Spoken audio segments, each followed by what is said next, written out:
أعوذ بالله من الشيطان الرجيم. بسم الله الرحمن الرحيم. ألف لام ميم. سورة البقرة السورة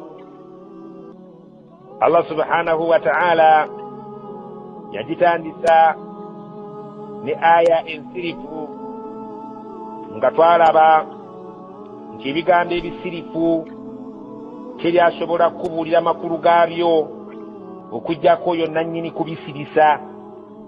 Singa oli asirisa ennyukuta n'atakubuulira nti ennyukuta ezo zasirisizza ziyimiridde mu kigambo gundi ne gundi, ebisigadde oba oteebereza buteebereza, oluusi n'oteeba kyabadde ayagala, oluusi n'okibeera ebweru waakyo.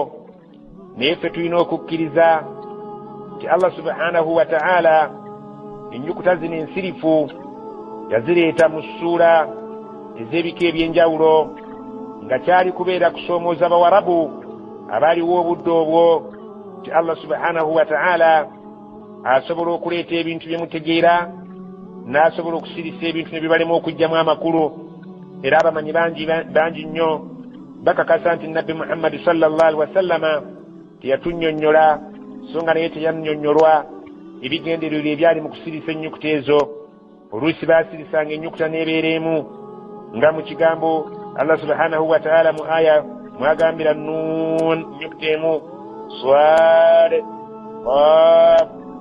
Oluusi n'asirisa mu ntandikwa y'essuula ennyukuta bbiri, yasin amim waha. Oluusi n'asirisa essatu, oluusi n'ayongerako alif lam ra, alif lam mim kaf ha ya ain sad wasin n'ebirala bingi nnyo ebyebika by'ensirisa ez'enjawulo.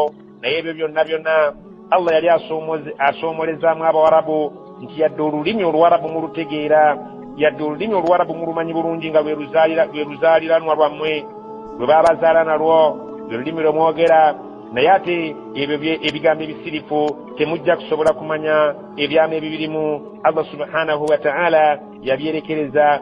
Benga abakkiriza tulina kubeera nga tukkiriza nti yo Allah subhanahu wa ta'ala yalagirawo amaanyi ge, awo yalagirawo amaanyi ge eri abamanyi ennimi, n'abeera nga ebyo abeerekereza tubuulira omulamwa gubirimu, naye nga ffe tukakasa nti nabyo byava eri Allah subhanahu wa ta'ala. Era Qur'ani nazo aya nga aya endala zetutegeera. Alif lam mim, tusigala tugamba nti Allahu a'lam bimuradihi. Zino ennyukuta ensirifu Allah subhanahu wa ta'ala yasinga okumanya omulamwa lwaki yazisirisa, zetuyita al-hurufu al-muqatta'a. Era amanyi bagamba nti ziri 29 essuula ezirimu ennyukuta ez'ensirifu, nga essuula esooka ye suratul Baqara, essuula esembayo suratul Qalam, eyasembyayo Nuun. Byonna tubikkiriza Allah subhanahu wa ta'ala nga bigambo bye. Essuula eno suratul Baqara egenda kubeeramu ebintu ebikulu nga Allah subhanahu wa ta'ala wano ku ntandikwa ajja kutubuulira abakkiriza n'ebitendo byabwe. Naawe weepimemu olabe oli mu booba nedda. Ajja kutubuulira abakafiiri n'ebitendo byabwe.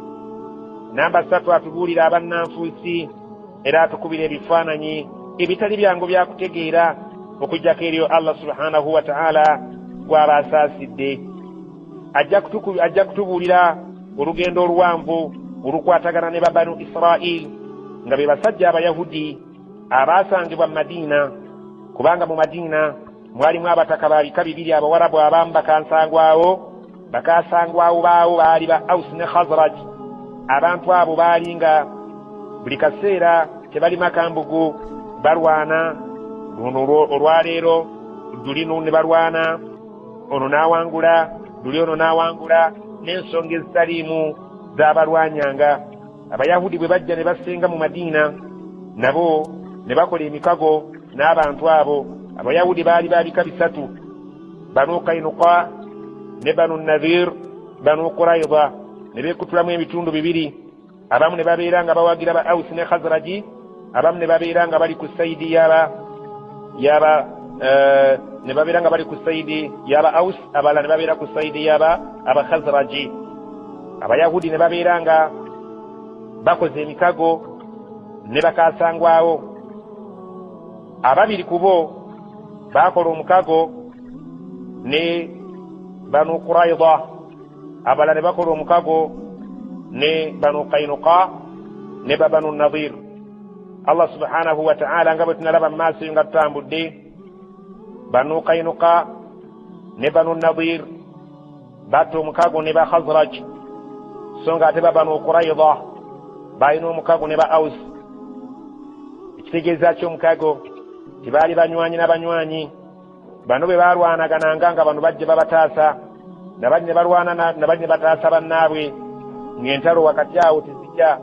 Naye wakati awo ng'Omuyahudi aganyulwamu nnyo, kubanga yali mumanyi, yalina amagezi nga yatunda ebyokulwanyisa, yalina amagezi nga yabaguza kino na kiri, bo nga balwana, ye ng'afunamu. Nga bwe balaba abazungu bwe batukola kati, nabalwanyisa ensi nga bo be bafunamu, so nga kungulu nga bakulaga nga abakuyamba era abakutaasa era abakwagala. Allah subhanahu wa ta'ala agenda okutandika essuula eno n'ekigambo ekyo kye tulabye, Alif Lam Mim.